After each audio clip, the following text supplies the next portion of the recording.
All right, let's talk about how incredibly screwed we are at this moment. We have a single party that controls the House, the Senate, the presidency, and essentially the courts for the most part. So they have total control. So there should be no excuses, right? Because there's nothing to really stop them from making any decision that they want to make. But we take a look and we see that the country is falling apart in real time right in front of us all. And I'm not going to sit here and be one of those fake ass centrists that just, they act like they're more intelligent because they just go, oh, both parties are the problem. Of course, yeah, both parties have problems. But to look at both and say that they are equally bad, it's just ignorant. The Republican Party, as it currently is a complete disaster by every single metric that matters to a normal person's actual life. So starting this month, back on July 7th, ICE, yet again, murdered another person. His name was Lorenzo Salgado Araujo, if I'm pronouncing that correct. But it was during an enforcement stop in Houston, Texas. ICE's story is that he tried to run them over with his car, but half of the civil rights organizations in Texas, they're just demanding that they release the body cams because they don't believe it. This isn't the first time they've done this and have come up with that excuse. So it says a lot when the amount of distrust with our own government, and in this case, ICE, is to the point where anytime this type of thing happens, the immediate thing is to question it because we can't trust them. You just can't. And I'm glad people are questioning this more and more because it really needs to be called into question.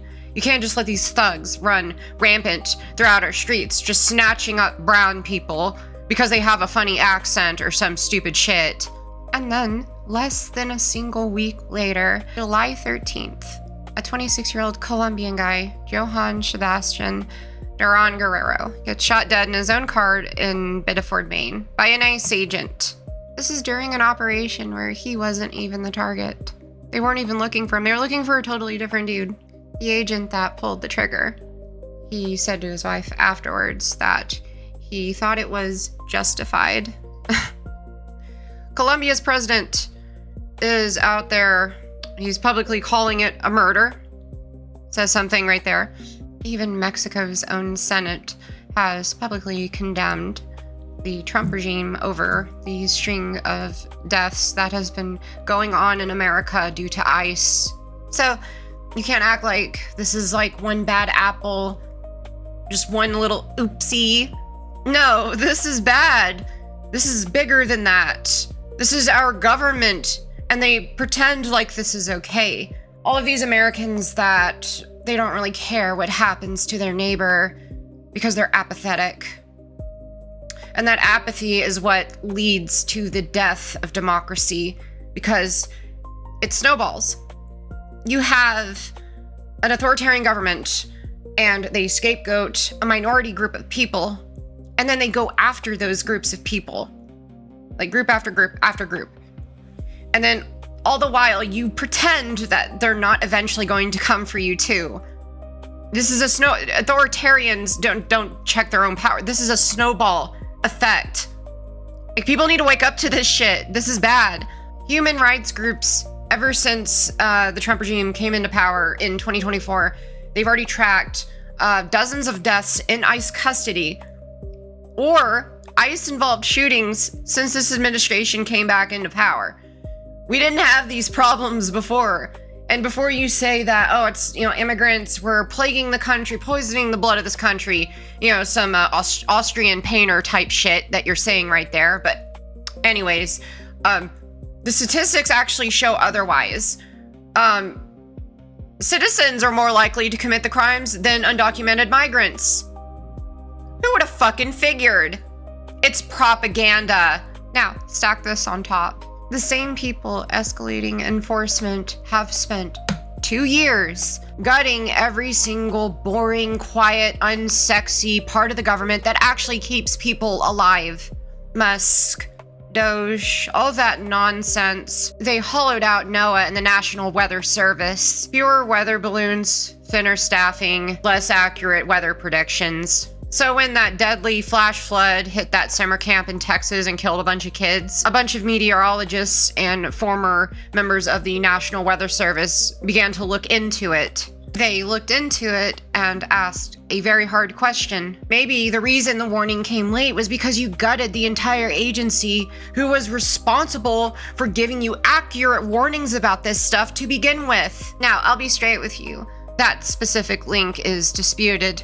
The Trump regime denies it. So I'm not here to say that it's 100% proven fact, okay? But when you just fired a bunch of people whose job it was to tell you when the storm is coming, and then when that storm is coming, nobody knows about it, I just put 2 and 2 together, okay? You don't get to act all shocked because people are actually asking the goddamn question. And that's not a one-off thing. They killed a screwworm suppression program that cost about $10 million a year. And now we're seeing patterns of an outbreak, something that never happened here before. And it's going to cost way more to fix it. Pediatric cancer research, food safety inspections, consumer protection, all of that shit is gone. Nobody notices this shit until it starts to break. And then all these people are fucking shocked that the thing that they just defunded, it suddenly no longer works. And meanwhile, the actual climate of our planet doesn't give a damn about our politics. Heat waves killing over 1,000 people in France, over 1,000 excess deaths in Europe, according to the WHO. Record-breaking heat in the UK, days in a row too. Train tracks in Germany that can't even operate because the sealant is melting. And in that same week, we have hailstorms burying streets in the Midwest. Meanwhile, it's snowing in Wyoming in the summertime. What is up with that? All of that whiplash. You know, brutal heat here, brutal cold here. This is the type of stuff that climate scientists have been warning us about for years as the planet's average continues to increase. And so what's the move from the people in charge? More fossil fuels, renewable projects getting killed at the exact time that we should be going all in on renewable energy. We are doing the exact opposite. And don't even get me started on the amount of money that they are just pouring into these AI data centers. It's getting to the point where they're starting to actually strain the power grid. Utility CEOs are now warning about blackouts as soon as 2027. Great trade. Incredible trade. I love that for us. Here's the part that should be impossible to spin. CNBC put out a ranking of the worst states to live in, ranking in healthcare access and reproductive rights, crime, air quality, and civil rights protections. Bottom 10 states, every single one of them is Republican controlled. Every single one of those states voted for Trump. And the response from Republican pundits, it was, people are still moving here for tax cuts. That's not even a rebuttal. That is a blatant confession. What they're saying here is that, yes, these states are great if you're a corporation looking for a larger tax cut, not if you're just a normal, average, regular day person just trying to make a better life for yourself. So they're trying to somehow spin that as a win. And now before some dipshit comments like, oh, you're saying Democrats are no, I'm not fucking saying that. I'm not saying Democrats are perfect. That's a whole nother subject for another day, and one that I've touched lightly on before. This isn't me saying vote blue no matter who. Never. I will never say that. Is it better to vote blue over red? Yes. But we can do better than that. This is me saying and showing and seeing that one party has total control over the government. And the result is a gutted early warning system, a rising body count from its own enforcement agents, a climate crisis being met with more fossil fuels rather than less, and its own governed states landing dead last in every quality of life ranking that exists. So, at what point do I just stop saying, okay, well, they just have a different opinion? Fuck that! At what point do we start calling this what it actually is? Because you look and you see what these last 2 years have actually delivered. I think we owe it to ourselves to just say it out loud rather than just scrolling past it one headline at a time. So yeah, if you made it this far, please consider leaving a like, dropping a comment, you know, here, enter generic YouTuber fucking outro shit, whatever. You know what I really hate? When you're watching a YouTuber and they do this drop, like, please like, comment, subscribe, all that, but they do it at the beginning of the video. It's like, bitch, I haven't even watched a single one of your videos yet. You think I'm ready to subscribe? You think I'm ready to make that sort of commitment? So I don't know, man. Maybe you go through a couple of my videos and then you want to subscribe. I don't fucking know. I'm not your mom. You do you. Thanks for watching. See you in the next one.